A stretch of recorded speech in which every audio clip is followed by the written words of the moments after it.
আপনারা সবাই জানেন যে অল ইন্ডিয়া মতুয়া মহাসংঘ তারা এসআইআর পরবর্তী যে এক অনিশ্চিত বাতাবরণ তৈরি হয়েছে, যেখানে লক্ষ লক্ষ মানুষের আগামী দিনে এসআইআর এর মাধ্যমে ভোটার লিস্টের নাম থাকবে কি থাকবে না, এই দোলাচলের মধ্য দিয়ে তাদের যেতে হচ্ছে। সেই জায়গায় দাঁড়িয়ে তারা প্রতিবাদ করে আমরণ অনশনের সিদ্ধান্ত নিয়েছে। তাদেরই তরফ থেকে আমাকে আজকে দিল্লিতে তারা এই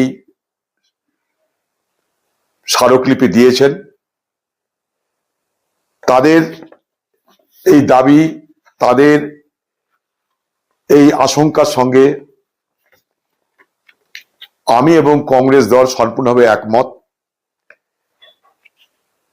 আমি বিষয়টা আগামী দিনে সুযোগ মতন দলের সর্বোচ্চ নেতৃত্বকে জানানোর ব্যবস্থা করব। এই এসআইআর নিয়ে সারা বাংলা জুড়ে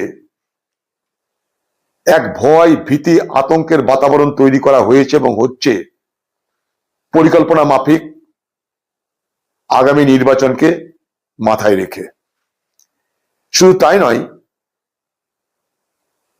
পরিচয়পত্র পাওয়ার জন্য, বৈধ কাগজপত্র জোগাড় করবার জন্য সাধারণ মানুষ, যাদের একটা বড় অংশ ততটা শিক্ষিত নয়, এত তথ্য, এত ডকুমেন্ট বোঝার জন্য, সেই রকমের গরিব এবং যথাযোগ্য শিক্ষা না থাকার কারণে এই বাংলার লক্ষ লক্ষ, বলবো না, অন্তত 2 কোটি মানুষ এই সেন্সে বুঝি যে তারা অশিক্ষিত সম্প্রদায়ের। এত কাগজপত্র জটিলতা বোঝার মতন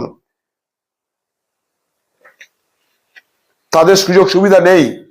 একটু আগে আমাকে ফোন করেছিল কেরল থেকে, 2002-এ তাদের নাম নেই, কি করবে? আমি আমাদের লোকদের সঙ্গে যোগাযোগ করতে বলেছি। আর এই সুযোগে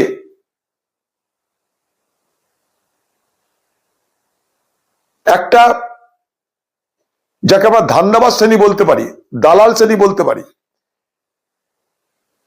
মানুষের এই বিপদকে, মানুষের এই অনিশ্চয়তাকে কাজে লাগিয়ে প্রমাণপত্র দেওয়ার নামে, বৈধ কাগজপত্র দেওয়ার নামে তাদের কাছ থেকে